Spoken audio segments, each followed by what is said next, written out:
ఏంటంటే ఒక 3 గ్యాస్ కనెక్షన్లు, మిలిటరీ జీప్ నేరుగా తమిళనాడుకు పోతే ఆర్మీ నుంచి ఒక జీప్ ఇస్తారు. ఆ జీప్ కూడా నడవదు, దాన్ని ట్రోలింగ్ చేసుకొని రావాలి, వచ్చి రిపేర్ చేసుకొని అప్పుడు రోడ్లు కూడా అదే పరిస్థితి. ఏ ఊరికి కూడా రోడ్లు ఉండవు, జీప్ ఉంటే తప్ప కాన్స్టెంట్. మొట్టమొదటిసారిగా నా జీవితంలో చూసిన సభ గడచిన సభ. ఆ రోజు ఈ సభలోనే చెప్పాను, ఇది గౌరవ సభ కాదు, ఇది కౌరవ సభ. మళ్ళీ ఈ సభను ప్రజల దగ్గరికి వెళ్ళి ప్రజల ఆమోదం తీసుకుని మళ్ళీ సభకు వచ్చి గౌరవ సభ చేస్తామని ఆ రోజు కంకణం కట్టుకొని ప్రతిజ్ఞ చేసి వెళ్ళాం. అది నిలబెట్టుకొని అసెంబ్లీకి వచ్చాం. కానీ ఈ గౌరవ సభని గౌరవించే సంస్కారం లేని పార్టీ ఈరోజు అసెంబ్లీ కూడా వచ్చే పరిస్థితి లేకుండా పోయింది. అధ్యక్ష, ప్రజాస్వామ్యంలో చాలామంది చూశాను, పెద్ద పెద్ద వాళ్ళందరినీ చూశాం. ఎప్పుడు కూడా అసెంబ్లీ అంటే ఒక గౌరవం. అసెంబ్లీ అనేది ప్రజా సమస్యల పరిష్కారం కోసం ఇది ఒక వేదిక, ఒక పవిత్ర దేవాలయం. అలాంటి దేవాలయంలో మనం చూస్తే నిన్న మన పరిస్థితి మనం చూసాం. ఇప్పటికే మన మిత్రులందరూ మాట్లాడారు. నా 41వ సంవత్సరం ఇప్పటివరకు అనుభవాలు చూస్తే 40 ఏళ్లలో నాకు ప్రతిపక్ష హోదా ఇస్తేనే అసెంబ్లీ జరగనిస్తాం, లేకుంటే ఉంటామని చెప్పిన ఏకైక సందర్భం నిన్నటి రోజు. అధ్యక్ష, ఒక మాటలో చెప్పాలంటే అది ఒక చీకటి రోజు అన్న అభిప్రాయం. ప్రజలు 11 మందిని గెలిపించారు, 11 గంటలకు వచ్చారు, 11 గంటల 11 నిమిషాలకు వెళ్ళిపోయారు. అంటే కరెక్ట్గా 11 నిమిషాలు ఉన్నారు. ఆ 11 నిమిషాల్లోనే స్పీకర్ను అవమానించడం, ఇవన్నీ జరిగే పరిస్థితి వచ్చింది. అధ్యక్ష, ఒక్క విషయం గుర్తుపెట్టుకోవాలి, ఇక్కడుండే మనం కానీ ప్రజలకు కానీ విజ్ఞప్తి చేయాల్సిన అవసరం ఉంది. వివిధ రాజకీయ పార్టీలు ఉంటాయి, హామీలు ఇస్తాం. హామీలు ఇచ్చిన తర్వాత ప్రజలు ఎన్నుకుంటారు, ప్రజలు ఎన్నుకుంటే లోపలికి వస్తాం. ఈరోజు ఏ నాయకుడైనా సరే ముఖ్యమంత్రిగా ఉండి కూడా ఓడిపోయిన సందర్భాలు. నిన్న మీరు చూస్తే ఢిల్లీలో కేజ్రీవాల్, ఆయన ఎమ్మెల్యే గెలవలేదు. ఎమ్మెల్యే గెలవకుండా నాకు ప్రతిపక్ష హోదా ఇవ్వాల్సిందే అని డిమాండ్ చేస్తే, లేకుంటే నేను అసెంబ్లీకి వస్తానంటే ప్రజాస్వామ్యం ఏ విధంగా ఒప్పుకుంటుంది దిశ? దేశంలో ఎక్కడా జరగలేదు ఇలాంటి విషయాలు. నేను 96లో ముఖ్యమంత్రిగా ఉన్నాను, 95లో ముఖ్యమంత్రిగా ఉన్నాం. 94లో కాంగ్రెస్ పార్టీకి మెజార్టీ రాలేదు. సమైక్య ఆంధ్రప్రదేశ్లో 26 సీట్లు మీరు ఉన్నారు అధ్యక్ష. అప్పుడు 26 సీట్లు గెలిచారు, ప్రతిపక్ష హోదా ఇవ్వలేదు. లీడర్గా ఉన్నాడు వాళ్ళ పార్టీకి. ఇలాంటి సాంప్రదాయాలు మర్చిపోయి ప్రతిపక్ష హోదా ఇవ్వాలని డిమాండ్ చేయడం ఏ విధంగా సబబో ప్రజలు ఆలోచించాల్సిన అవసరం ఉంది అధ్యక్ష. ప్రతిపక్ష హోదా మీరు నేను ఇచ్చేది కాదు, ఇది ప్రజలు ఇచ్చేది. అది గుర్తుపెట్టుకోవాల్సిన అవసరం ఉందని చెప్పి కూడా నేను మీకు తెలియజేస్తున్నాను. అధ్యక్ష, ఈరోజు మనం అన్నప్పుడు చాలా విషయాలు మాట్లాడారు. ఒక్క విషయం మనం అందరం గుర్తుపెట్టుకోవాల్సిన అవసరం ఉంది. ఎన్ని కష్టాలున్నా ఈరోజు ఈ ప్రభుత్వం ఒకటే ఆలోచిస్తున్నాం.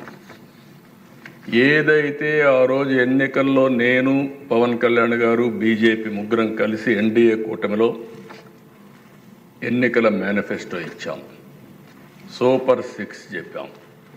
ఈరోజు కూడా చెప్తున్నాం, చిత్తశుద్ధితో పనిచేస్తాం, కష్టపడి పనిచేస్తాం, రాత్రింబగళ్ళు శ్రమ చేస్తాం.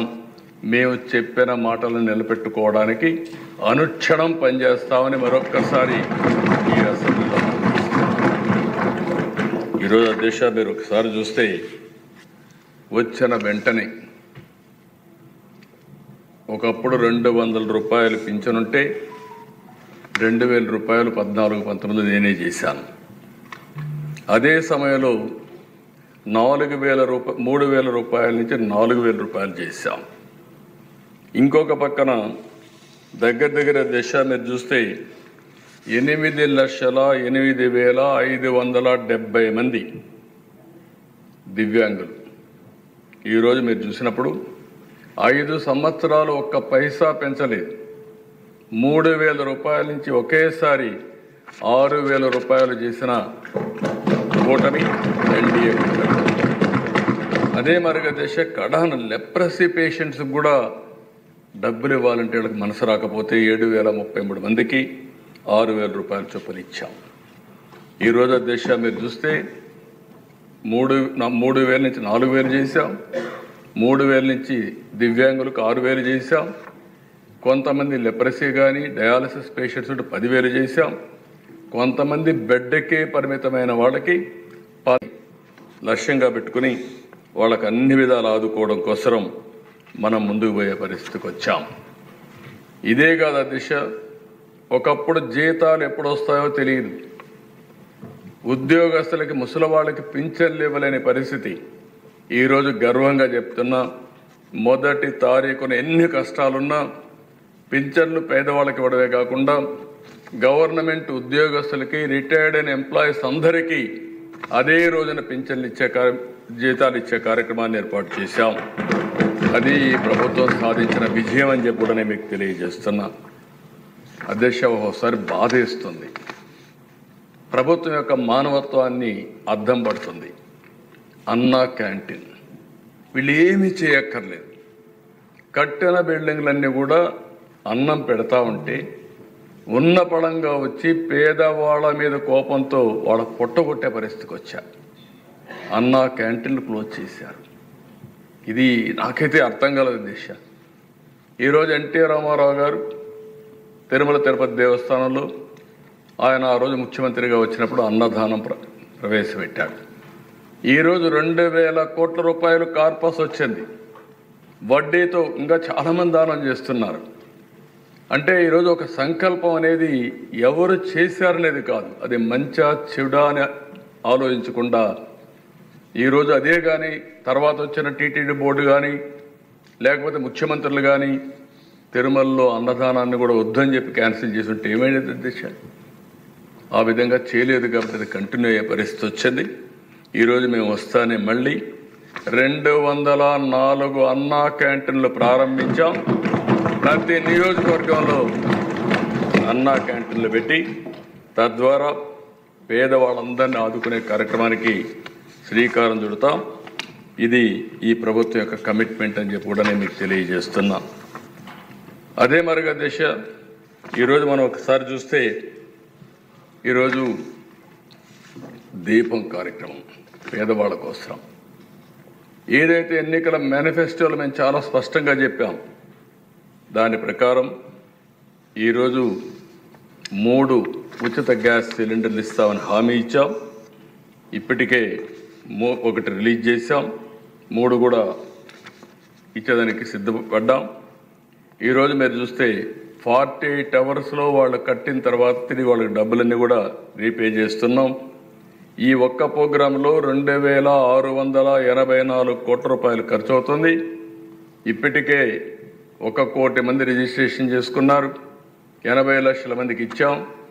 686 కోట్ల రూపాయలు ఈ కార్యక్రమం కింద 93 లక్షల మందికి ఇప్పుడు లేటెస్ట్ మనోహర్ గారు చెప్పినట్టు 93 లక్షలకి ఇచ్చాం. దీనికి ఎప్పటికప్పుడు ఎవ్వరికి ఇబ్బంది లేకుండా ఇచ్చే కార్యక్రమాన్ని తీసుకుంటాం. దీపం పెట్టింది నేను మొట్టమొదటిసారి ముఖ్యమంత్రిగా వచ్చినప్పుడు పెట్టాం అధ్యక్ష, సమైక్య ఆంధ్రప్రదేశ్లో. ఈరోజు మళ్ళీ గర్వంగా ఫీల్ అవుతున్నాం. ఆడబిడ్డలు ఎవ్వరికీ ఇబ్బంది లేకుండా వంట గ్యాస్ ఉచితంగా ఇచ్చే కార్యక్రమానికి ఎన్డీఏ శ్రీకారం చుట్టాం. ఇది ఒక పెద్ద అచీవ్మెంట్ అని చెప్పి కూడా నేను మీకు తెలియజేస్తున్నా. ఇదే కదా దిశ. ఈరోజు ఈ సభ ద్వారా నేను ఒకటే హామీ ఇస్తున్నా, తొందరలోనే ఇప్పటికీ డిఎస్సి అనౌన్స్ చేశాం, దానికి కూడా శ్రీకారం చుడతాం. రాబోయే సంవత్సరం 16,384 ఉద్యోగాలు ఏవైతే చెప్పామో రిక్రూట్ చేసి ట్రైన్ చేసి పోస్టింగ్స్ ఇచ్చి పాఠశాలలు ఓపెన్ చేస్తామని చెప్పి కూడా నిరుద్యోగులందరికీ హామీ ఇస్తున్నాం. దానికి కూడా శ్రీకారం చుడుతున్నాం. ఇది కాకుండా దిశ ఇబ్బందులు ఎన్నున్నా ఇచ్చిన హామీలు నిలబెట్టుకుంటామని చెప్పాం. మే నెలలో తల్లికి వందనం ఎంతమంది పిల్లలున్నా అంతమంది